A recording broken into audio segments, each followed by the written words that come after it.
Olá, boa noite, seja bem-vinda, bem-vindo e bem-vinde ao Sinapse CL desta quarta-feira, dia 13 de dezembro de 2023, César.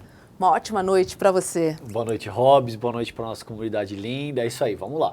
Vamos lá, porque quem vai pintar na tela agora é a Letícia Carolina Nascimento, doutora em Educação pela Universidade Federal do Piauí e também professora do curso de Pedagogia também na Universidade Federal do Piauí. Letícia, seja muito bem-vinda ao nosso Sinapse. Boa noite para você. Boa noite, é um prazer estar com vocês, né? Saudações calorosas aqui do Piauí. Obrigado, querida, prazer te receber, Letícia, vamos nessa. Como diz um amigo meu, 1000 graus no Piauí, 1000 graus. Letícia, como é ser uma professora negra e travesti em um dos países que mais matam negros e LGBTs no mundo? Então, sempre quando me fazem essa pergunta, eu gosto de responder de duas formas, né? A primeira seria uma forma mais óbvia, digamos assim, né? Eu não faço nada de especial. Eu faço o que qualquer professor, professora faz. Eu preparo aula, eu ministro aula, eu leio textos, eu tenho pesquisas para fazer, eu organizo material didático, leio o trabalho dos meus alunos, das minhas alunas. Basicamente é isso que eu faço. O que é diferente é que não é comum, não é usual ter uma pessoa travesti fazendo tudo isso. Isso é que gera, digamos, o espanto da população, né? Então você imagina, eu sou uma professora que supervisiona estágio. Então eu entro nas escolas públicas para acompanhar as atividades dos meus alunos. E entrar numa escola pública como uma mulher travesti, negra, causa um impacto nos alunos, nas alunas, nas professoras. Eu percebo aquele ar de admiração, não admiração porque, nossa, uma professora, mas de espanto. Na verdade, um ar de surpresa. Talvez seria melhor o sentimento, né, que define. Assim, aquele ar mesmo assim, nossa, mas quem é ela? O que ela está fazendo aqui? Talvez a pergunta não é nem quem é ela? É ela? É ele? Qual é o pronome que a gente vai usar para aquela pessoa que está entrando agora aqui na escola, né? Por isso que a gente costuma dizer, inclusive, que toda corporalidade travesti, ela já desperta uma proposta educativa, porque quando a gente entra no espaço, a gente já mobiliza aquelas pessoas que estão ali para um questionamento. Elas começam a se questionar, mas o que é aquela pessoa? É um ser humano? O que está fazendo aqui? Aqui é um lugar possível para essa existência? Então, esse ar de surpresa das pessoas, porque quando as pessoas me encontram na rua, eu brinco muito com isso, eu não ando com o diploma de doutora debaixo do meu pescoço, pendurado no meu pescoço. Então, quando eu estou transitando na rua, ninguém diz que eu sou professora ou que eu sou doutora. As pessoas pensam que eu, sei lá, sou artista, como já me perguntaram. Você é artista? Você faz show, né? Que é um lugar que colocam as travestilidades. Ou talvez pensem que eu seja prostituta, mas nunca uma professora. Então esse lugar é sempre um lugar mesmo assim da surpresa para as pessoas. Vamos falar um pouquinho a respeito da tua trajetória. Quando que você começou a lecionar, Letícia, na Universidade Federal, na Federal do Piauí? E como você muito bem colocou, a tua presença num espaço importante como esse, lecionando, já suscita uma série de questões, porque a gente sabe que não é comum até hoje, né? Graças a Deus existem exemplos como o seu que se esforçam para mudar essa realidade, mas a gente sabe que não é comum travestis, mulheres trans em posições de destaque dentro dos corpos discentes das nossas as universidades, dos corpos docentes também não é comum. Fala um pouquinho a respeito da tua trajetória. Quando que você começou na Federal do Piauí e conta um pouquinho como é que você evoluiu nesse sentido. Nossa, eu gosto muito desse questionamento. Quero reforçar é que eu sou completamente contrária a qualquer discurso de meritocracia. Essa ideia de que as pessoas podem achar que eu cheguei aqui, eu estou como professora de uma universidade federal, então qualquer travesti consegue chegar onde eu cheguei.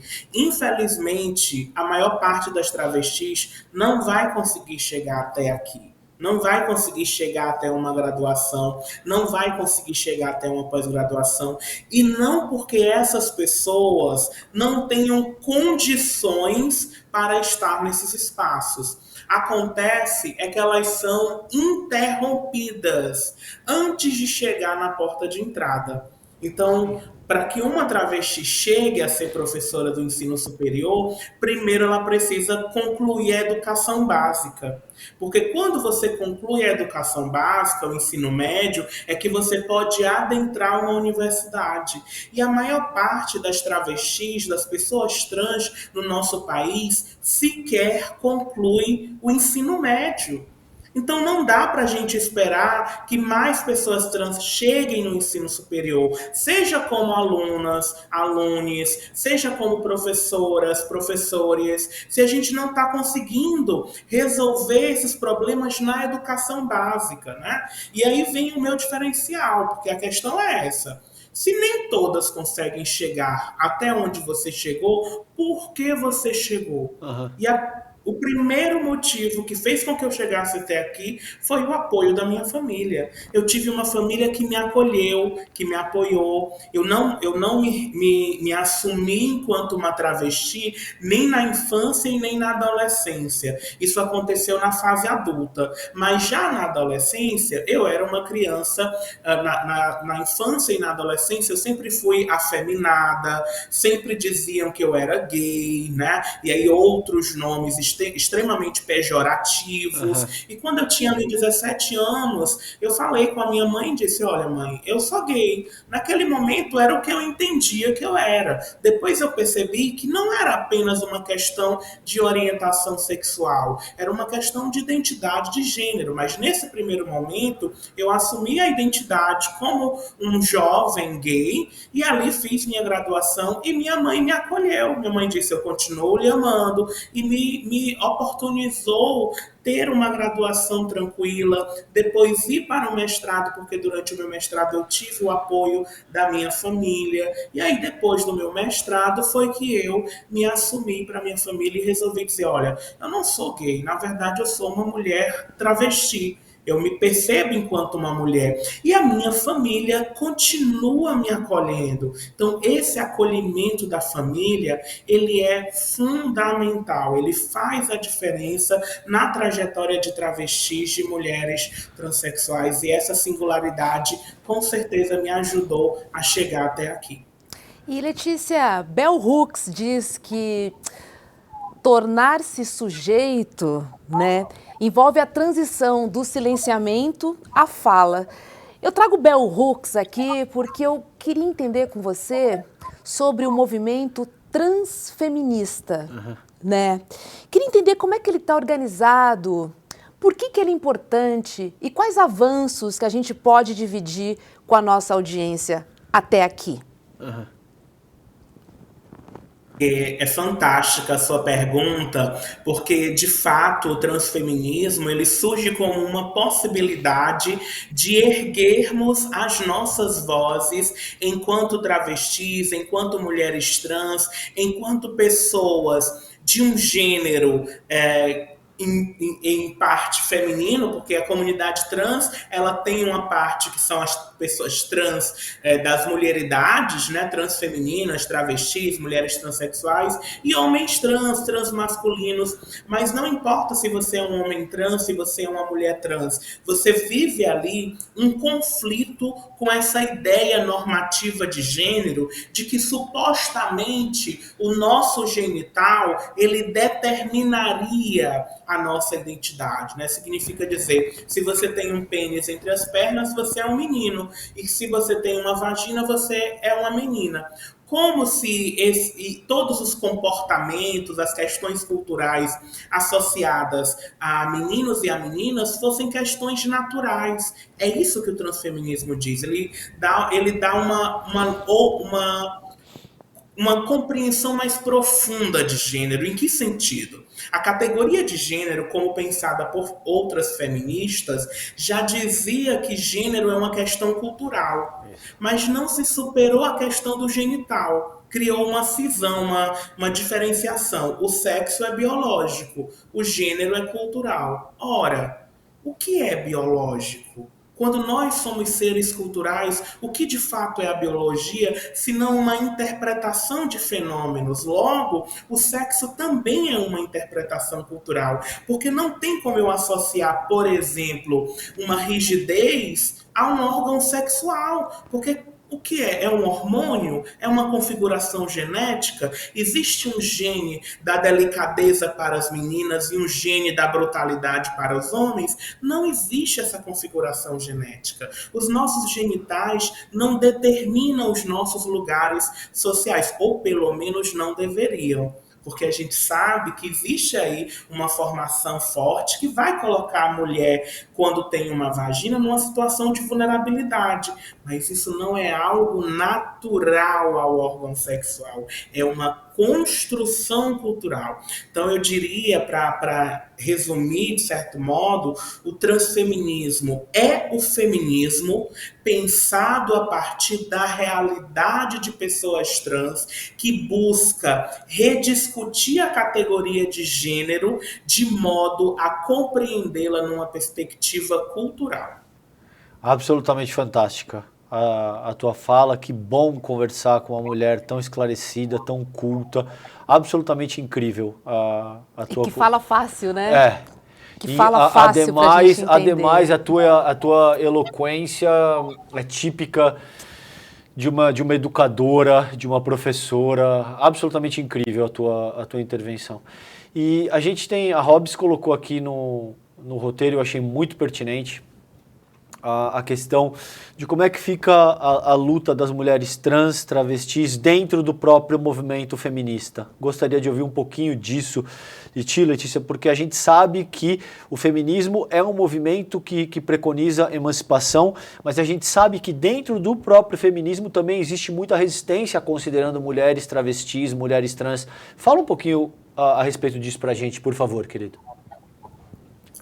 A gente tem algumas divergências. O feminismo ele é composto por correntes, né? A gente utiliza essa expressão. Então, existe a corrente do feminismo negro, a corrente do feminismo lésbico, a corrente transfeminista, do feminismo ecológico, né? Essas diferentes correntes, elas integram o feminismo. Então, algumas correntes feministas não têm uma compreensão hegemônica sobre a presença de mulheres travestis e transexuais dentro do feminismo, né? Ainda há alguma relutância, algumas feministas que, por exemplo, ainda entendem que essa suposta materialidade corporal é que determina o lugar da mulher, uma vez que a nossa sociedade se orienta por esta materialidade para produzir violências.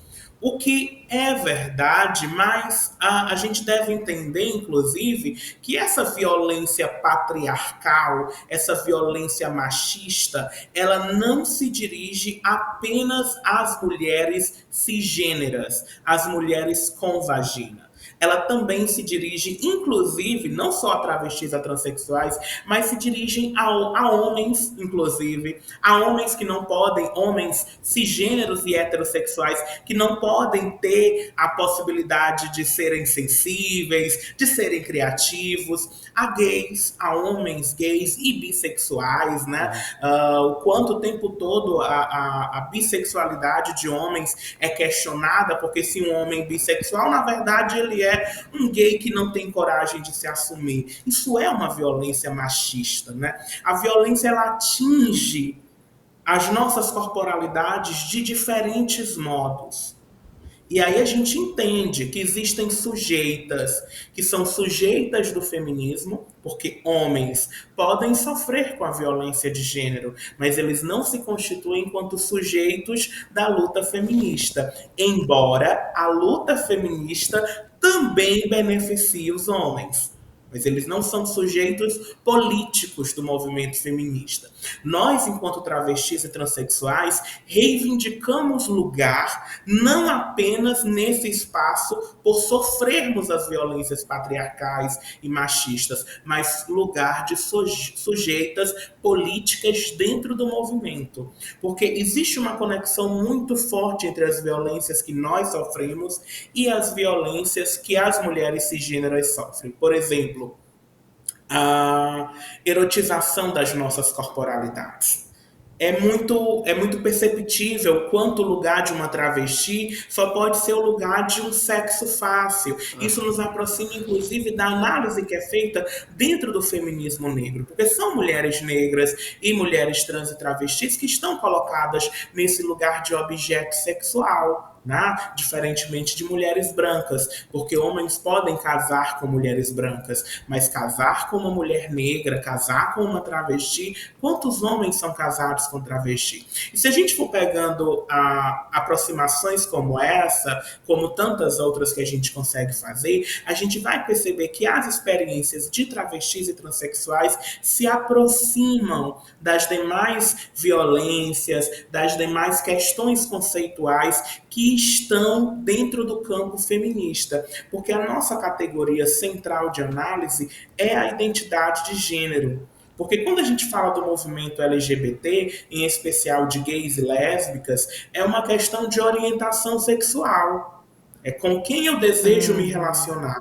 A questão para mim, enquanto uma travesti, não é com quem eu desejo me relacionar, é quem eu sou, é sobre a possibilidade de eu ser reconhecida como uma mulher. Isso é uma questão feminista, já nos diria Sojourner Truth, que é uma importante feminista negra. E não sou eu uma mulher. É por isso que no meu livro Transfeminismo eu questiono. E não posso ser eu uma mulher, porque eu não posso ser reconhecida enquanto uma mulher, né? A partir das minhas experiências.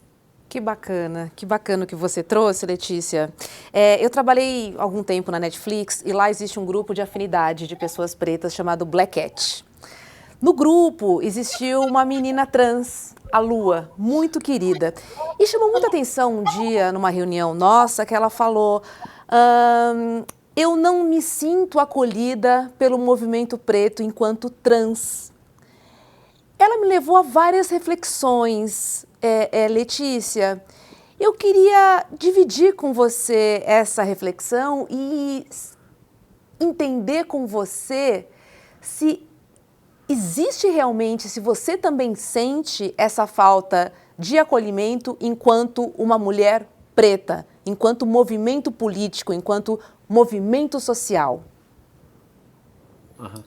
Aí eu vou ter que segmentar, porque se eu falo de feminismo negro, eu me sinto acolhida. Se eu falo de movimento negro, eu não sinto o mesmo acolhimento. E aí qual é a diferença? O movimento negro também está recheado de homens. E homens negros nem sempre possuem sensibilidade para as questões feministas. Tem sido, inclusive, um desafio para nós, mulheres negras, que entendemos que os homens negros não são vilões, porque sofrem com racismo estrutural, mas, ao mesmo tempo em que sofrem com racismo estrutural, acabam se tornando seres violentos numa perspectiva do machismo. Então nós, mulheres negras, estamos o tempo todo nesse lugar educativo de que ao mesmo tempo a gente, calma, eu entendo a tua dor enquanto homem negro que sofre violência racial nesse país, mas eu não posso, a partir deste lugar de compreender a tua violência, permitir em ser violentada com o teu machismo. Agora, feministas negras, espaços de feminismo negro, em geral eu me sinto muito acolhida. Aqui eu vou lembrar, por exemplo, as falas da Angela Davis, quando veio ao Brasil, e mesmo em falas feitas nos Estados Unidos, em que ela é extremamente receptiva às questões de mulheres trans, de travestis. E aqui lembro também que no Brasil, por exemplo, eu sou autora da coleção Feminismos Plurais, que é coordenada pela Djamila Ribeiro, ou seja, uma coleção coordenada por uma mulher preta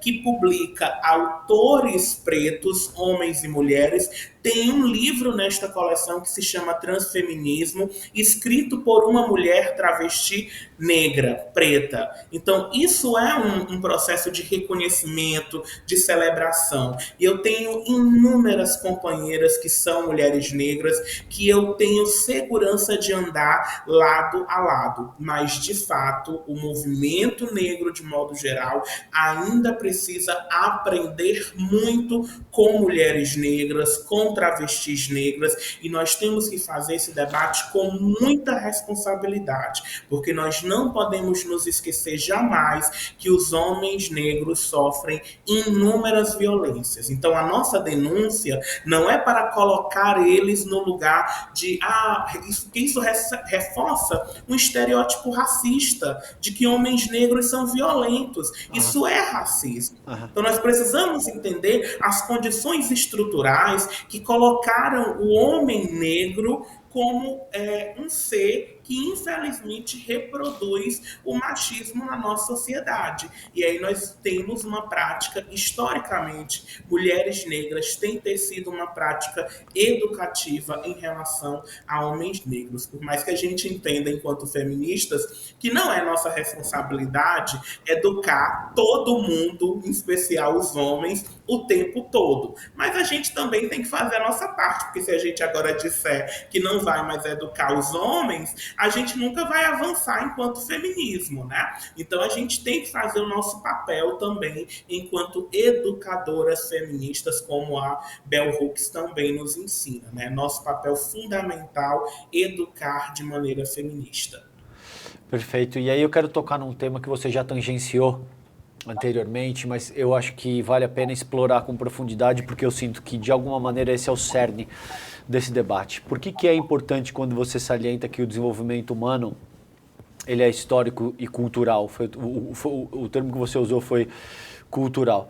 Porque quando a gente diz, criam-se estigmas para justificar um determinado processo de segregação. Quando você diz, por exemplo, homens negros, são violentos, ou mulheres são isso, ou travestis são aquilo. Isso ignora o aspecto central do desenvolvimento humano, que nenhum ser humano é absolutamente nada a priori da interação com a cultura, com o contexto histórico no qual essa pessoa se desenvolve. Então, por exemplo, a gente tem aí as pessoas dizendo, bandido bom é bandido morto, né? Que é um mote muito recorrente agora, principalmente no bolsonarismo. Esse tipo de coisa parte de uma visão absolutamente biologista, que pressupõe que alguns seres humanos já nascem, por exemplo, com esse gene que vai se desenvolver para se tornar ladrão. E aí eu gostaria que você falasse um pouquinho mais. Você já tangenciou disso quando se diz a respeito, por exemplo, da genitália, quando você diz a respeito da diferença entre a construção cultural e o que é biologicamente determinado. Eu gostaria que você se aprofundasse um pouquinho mais nisso, Letícia. Como é que você sente essa questão? O que é socialmente, historicamente, culturalmente construído e qual é a parcela biológica daquilo que nos constitui na tua perspectiva? Nossa, é uma pergunta bem instigante que a gente acaba mobilizando algumas questões da antropologia, da sociologia, para tentar responder, questões, inclusive, que tangenciam o início, a gênese do racismo, né? São ideias deterministas, né? A gente chama de determinismo social. Essa ideia de que, por exemplo, a localização geográfica determinaria a personalidade de uma pessoa, a inteligência. Exemplo, nordestinos são burros, pessoas que nascem na África são burras. Isso é uma teoria determinista, ou seja, um determinismo de localização geográfica, ou um determinismo racial, né, que aí se configura também, como, de certo modo, como um determinismo biológico, que a gente deve lembrar que o nosso aspecto, né, fenótipo, pele, que vai caracterizar aí essa ideia de identidade negra, né, que não é apenas uma identidade biológica, é uma questão cultural muito mais profunda, mas enfim, a ideia de que pessoas negras, estudos que vão apontar, por exemplo, medindo crânios humanos para tentar estabelecer a ideia de que os crânios de pessoas africanas, eles eram menores, eles tinham menor massa encefálica, portanto eram pessoas menos inteligentes, a ideia de que nasceu na favela, portanto é bandido. Então, esses inúmeros determinismos, né, eles nos impossibilitam de chamar a atenção para a discussão de aspectos mais sérios e mais importantes, né? Então, bandido bom é bandido morto porque nasce numa favela com nenhuma condição social, a marginalidade está na sua calçada e a gente não discute como acabar com esse processo de construção da marginalidade, porque a ideia é que aquela criança que nasce numa favela, ela já está afadada àquilo. Você nasce com genital, já está afadado àquilo. E essa discussão da gente ter um processo de construção sociocultural e educativo, né? A escola passa por isso. O quão difícil é educar estas inúmeras identidades, essas inúmeras pessoas que vêm com as suas questões, educar num país que não oferece qualidade na educação, com professores mal pagos, com uma merenda de baixíssima qualidade. É vergonhoso que nas escolas públicas os alimentos que são servidos para as crianças são tudo alimento industrializado porque é mais barato. Então você pega uma sopa congelada, uma sopa que é só sódio e você dilui numa água. Como é que você vai querer que a educação transforme salas de aula sem o mínimo de climatização? No Nordeste, quanto calor essas crianças passam numa sala de aula, e ali você vai depois cair num discurso meritocrático, né? Retoma essa questão para dizer, não conseguiu passar no vestibular porque não estudou. E agora o governo quer dar cota, tadinho, não estudou, agora tem que dar cota para ele, né? Então, esses determinismos, eles são extremamente limitantes. Eles constroem uma visão parcial da realidade. A gente deixa de tecer uma análise mais complexa sobre os fatos sociais por conta disso que nós podemos chamar, inclusive, de pré-conceitos, porque são conceitos tidos de antemão acerca de determinadas pessoas e que vão ali orientar a vida daquelas pessoas, né? Ser travesti diz de mim antes que eu abra a boca. Como pode as pessoas acharem que eu sou nada contra ser artista? Poderia ser.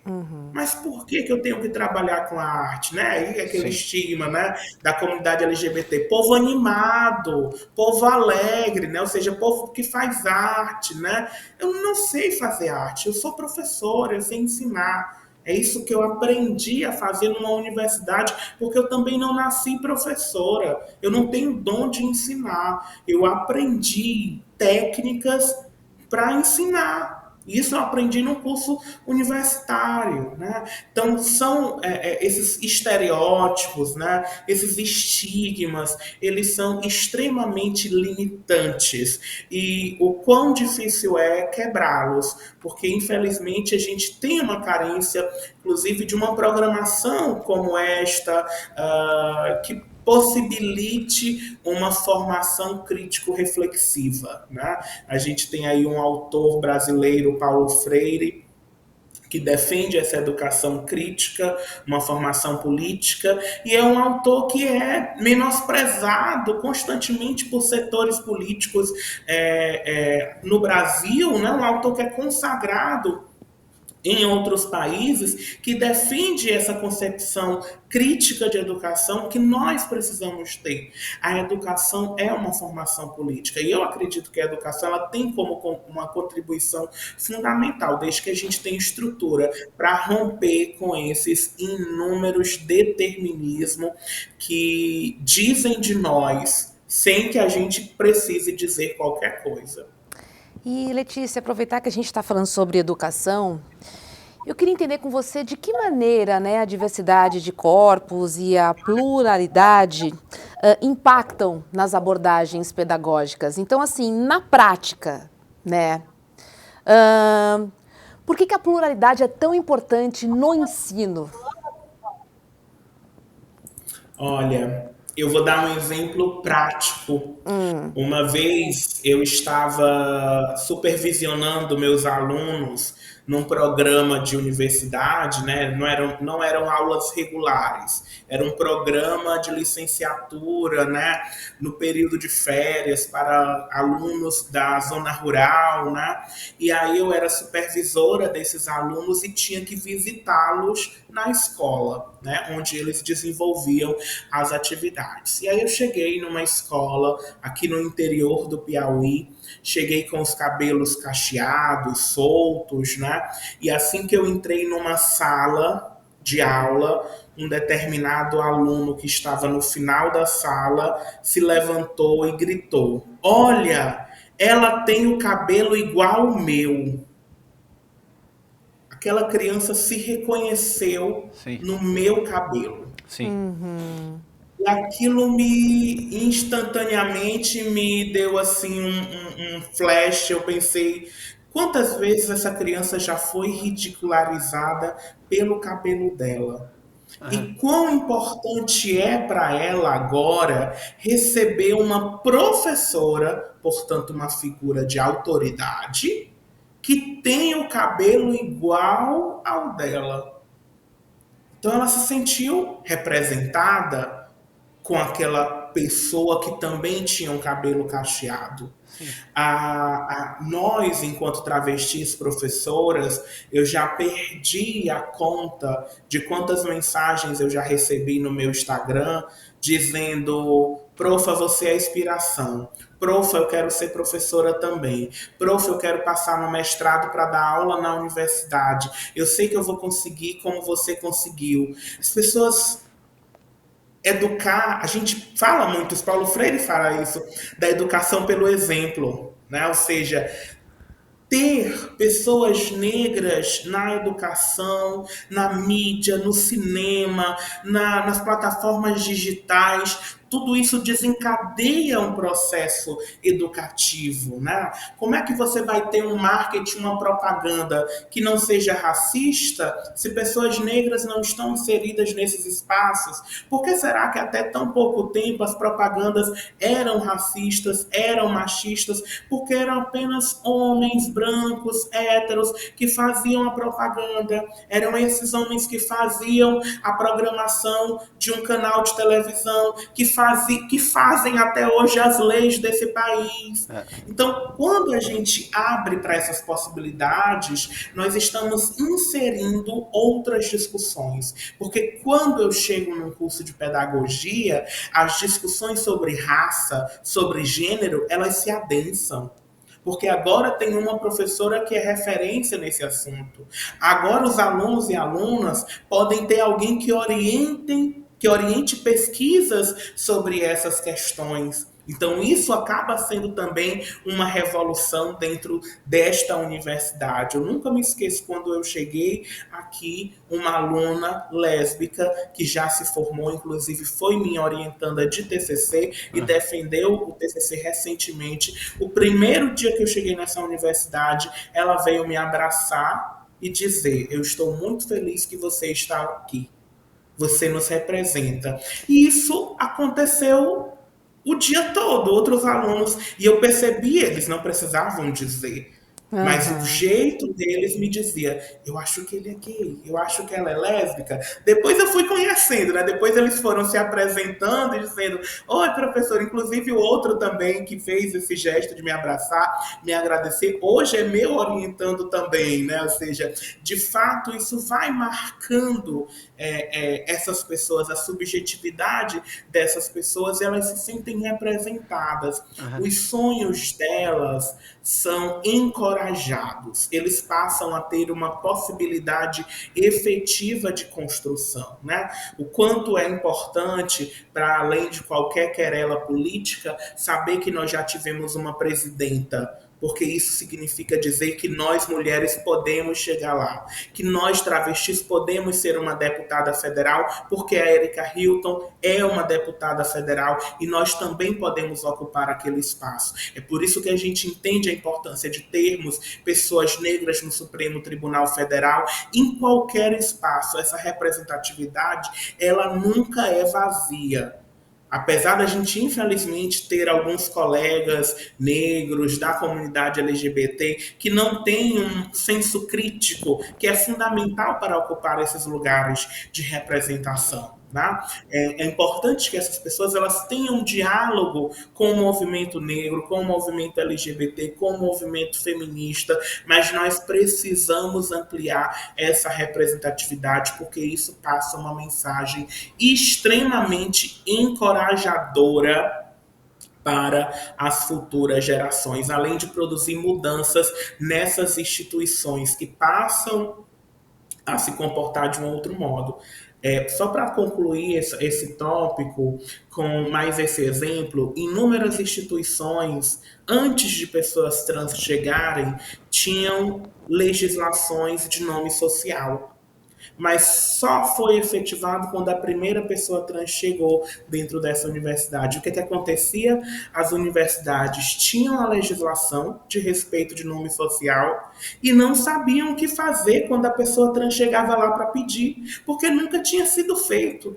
Então, quando aquela primeira pessoa trans chega lá e diz, eu quero usar esse dispositivo legal para ter meu nome social, as pessoas, fazer o quê? Nome social? Mas você é o quê? Como é que faz isso? E tinha a legislação. Então, é a nossa presença que efetiva as mudanças. Por isso que não basta ter a legislação. É preciso que as nossas corporalidades estejam nesses espaços. Perfeito. Letícia, posso falar? Eu estou Obrigada. apaixonada por você. Obrigada por estar aqui conosco, viu? Muito obrigada. É muito importante a gente te ouvir, mas muito importante mesmo, César. É sim. Letícia, você já pensou em entrar para a política institucional? Isso está nos teus planos? Você já considerou isso de uma forma mais efetiva?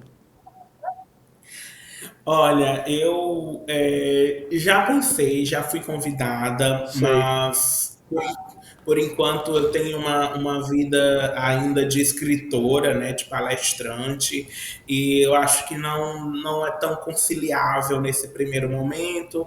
Eu lancei o livro Transfeminismo em 2021, agora no próximo ano eu vou lançar o meu primeiro livro infantil, né, que é sobre uma menina trans negra, então próximo ano eu vou estar trabalhando bastante na divulgação deste livro. Vai muito dar o provavelmente que falar, com Que certeza. é ficção, Letícia? Ficção. Olha, ele é uma pequenina história autobiográfica, Ok. né? Que é um recorte da minha infância, né? Eu vou dar assim, um spoiler, mas quando eu era criança, e muitas crianças divergentes, né, em termos de identidade de gênero, de orientação sexual, brincam com a feminilidade, né? E quando eu era criança, eu brincava de fazer vestidos de lençol. Então o livro fala sobre essa brincadeira. Leca, que é o nome da criança, né?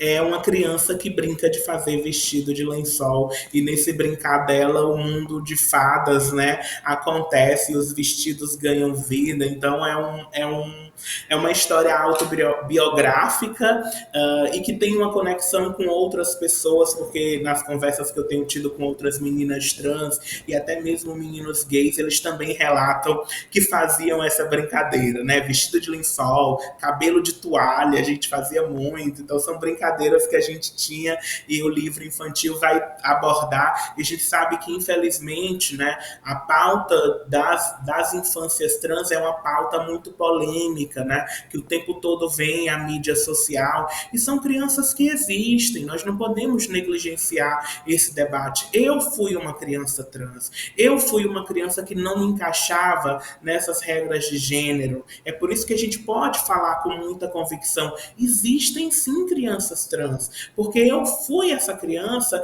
que não tive a oportunidade de viver a minha transgeneridade desde a infância, e a sensação que eu tenho é como se eu tivesse perdido mais de 20 anos da minha vida vivendo uma identidade onde eu não era plena, não tinha plenitude do meu ser. Somente com 27 anos de idade, quando eu me assumo Letícia Carolina, é que eu passo a me sentir plena, plenamente realizada, plenamente feliz, porque agora eu sou quem eu gostaria de ser, quem eu sempre fui desde a infância. Então, a Leca, que é a minha criança, né, eu costumo dizer que ela é a criança do impossível possível, porque metaforicamente a gente pode dizer que ela existiu e ao mesmo tempo ela não existiu, porque era um menino, mas era um menino que desde a infância se entendia como uma menina, então já era uma menina. Eu fico sempre pensando, né, na não aceitação dos pais por acharem que ainda podem mudar algo que não diz respeito a eles. Né? Eu acho que essa resistência, Letícia, é que precisa ser quebrada de certa forma, né? Porque eles alegam o quê? Proteção, você vive no país que mais mata LGBT no mundo, então eu quero proteger o meu filho, né? Eu quero curar o meu filho, de certa forma, e acaba limitando muito a própria vivência e o bem-estar da própria criança, de viver a plenitude do que ela achar melhor para ela, Claro. né? Não do que os pais consideram o mais adequado. E isso vale para tudo, Letícia. Né? Ah, eles vão falar, pai, quero fazer jornalismo. Não, vai fazer engenharia. Enfim, são várias camadas que limitam o sonho, a individualidade de cada ser, né? E que compromete, inclusive, o próprio psiquismo. Sim, a saúde mental. Exato. Muita gente se mata, inclusive, Sim. porque não se sente aceita, considerando aquilo que é dentro da sua subjetividade. É. Chega uma hora que isso se torna tão doloroso no teu psiquismo que você não quer mais viver. É. E só pra gente fechar, Letícia, tem uma perguntinha aqui da manga. Eu sempre fui uma menina que joguei muito futebol, sempre andei muito com os meninos. E aí eu sempre fico pensando, né? Qual seria essa relação da feminilidade com a identidade de gênero? Você pode me ajudar a entender, a encontrar essa resposta? Porque no livro Transfeminismo eu abordo o conceito de feminilidades, entendendo como uma construção cultural, né? A identidade de gênero, ela é uma afirmação, é como eu me percebo. A gente deve, por exemplo, vou citar aqui um exemplo. Existem mulheres lésbicas que não são femininas e se reivindicam mulheres. Porque ali nós estamos falando de uma identidade cultural. A feminilidade, ela é uma performance. Então, no meu caso, eu tanto me identifico como uma mulher, como eu tenho uma performance de gênero feminina. E o que a gente entende como feminino está aí dentro de um processo que é cultural, né? As pessoas podem achar, por exemplo, que você não está tão feminina porque raspou o cabelo. Mas eu tenho certeza que você se percebe feminina com a cabeça raspada, né? Então, há um quê de percepção nessa feminilidade, porque há aí uma construção diversificada do que é considerado do universo feminino. Isso é uma construção histórica, né? Então, a feminilidade, ela é uma performance. E é por isso que existem mulheres que não performam feminilidade, né, como mulheres lésbicas e outras pessoas, e até mulheres cisgêneras mesmo que não vão querer, eu não gosto, eu, por exemplo, tem coisas que eu não gosto. Hoje, por exemplo, é um dia que eu não tô maquiada, porque a maquiagem é tido como um processo de muita feminilidade, né, mas perceba, a gente tá aqui, eu já passei um dia trabalhando, né, então, tenso, então eu tenho que resolver muitas demandas, e aí eu tá preocupada se eu estou de maquiagem, porque as outras pessoas acham que a maquiagem é mais bonita. Eu também acho maquiagem bonito, mas eu não tô aqui performando para mídia, eu tô trabalhando numa universidade, 40 horas de dedicação exclusiva, então não dá para eu perder tempo me maquiando, não. Muito bom. E ao mesmo tempo também existem homens que deixam mostrar a sua feminilidade. Claro. Né? Homens héteros também, inclusive, né? Então, Claro. Exatamente o que a Letícia está falando, é uma construção, né? E não dá para Temos que julgar. naturalizar. E aí eu não posso julgar Porque, pela olha, ausência ou excesso de masculinidade ou feminilidade para eu entender aquela pessoa. Não é sobre isso, A né? gente critica tanto o machismo que quando vê um homem um pouco mais delicado, educado, quer questionar a orientação sexual dele.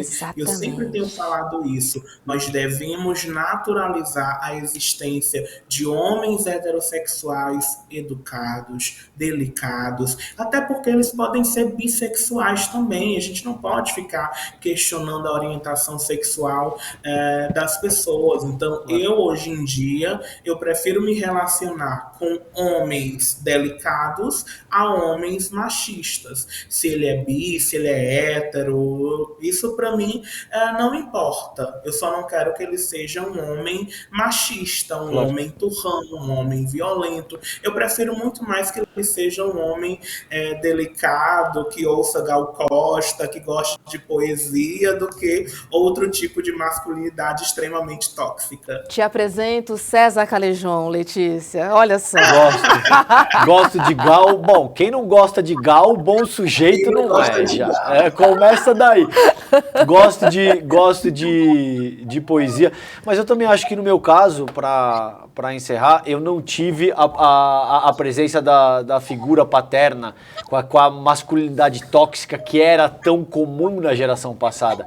Eu fui criado por duas mulheres, então de muitas maneiras eu acho que isso também me abriu uma possibilidade de poder me expressar dessa maneira, poder não achar que gostar de algumas coisas, por exemplo, significa que isso compromete a tua masculinidade ou nada desse sentido, mas brilhante a tua análise, Letícia, obrigado por isso, obrigado por compartilhar toda a tua experiência, toda a tua sapiência com a gente. Foi demais a conversa hoje. Muito bom, Letícia. De novo, estou em love. Venha para São Paulo visitar a gente quando puder. É sim.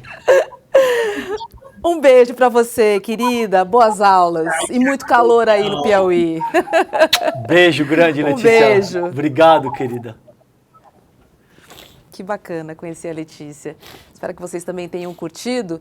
E eu vou lembrar aqui que a próxima aula já tem dia e hora para acontecer, vai ser no domingão, dia 17 de dezembro, às 8 horas da noite. Essa aula aqui, ó, A Indignação como Filosofia de Vida, com Edu Moreira e Eduardo Marinho. Quem é Eduardo Marinho mesmo, César? É o filósofo das ruas, um baita craque, um cara que repensa muito o nosso modelo de sociabilidade, que questiona muito, extremamente questionador, inteligente. Vocês vão adorar essa aula. O Eduardo Marinho é um craque e o nosso Edu Moreira dispensa apresentações. É ao vivo e online, dia 17 de dezembro, domingão, às 8 horas da noite. Lembrando a programação do ICL, que começa às 7 horas da manhã com o Leandro Demore e seu Desperta. E logo depois tem ICL Notícias, primeiríssima edição, das 8 às 10h30 da noite. E aí, à noite, já no final do dia, depois daquele dia de trabalho pesado, vem relaxar aqui com a gente no Sinapse, sempre às 7h30, trazendo convidados e temas especiais e variados. Beijo para todo mundo, até amanhã. Fiquem bem. Descansem. Tchau, tchau. Boa noite. E aí, galera, tem super novidade na área. Tá vendo aqui atrás? O site do ICL Notícias está on! É isso aí, o maior jornal da internet no Brasil agora tem a sua versão portal também, com a mesma luta e a mesma independência, levando até vocês todos os dias as melhores notícias. Acesse de onde você estiver, www.iclnoticias.com.br. A gente chegou para fazer jornalismo de verdade, sem rabo preso com ninguém. Nosso compromisso com a verdade e com a mudança. Eu quero dar para vocês da nossa comunidade uma missão, um pedido de ajuda. Pega esse link e envia para todos os seus contatos do Telegram, do WhatsApp. A gente precisa fazer essa novidade chegar para todo mundo. Onde tiver notícia, o portal ICL Notícias vai estar lá, com independência e seriedade. Clica lá e mande para os seus amigos. Vambora! A revolução está só começando.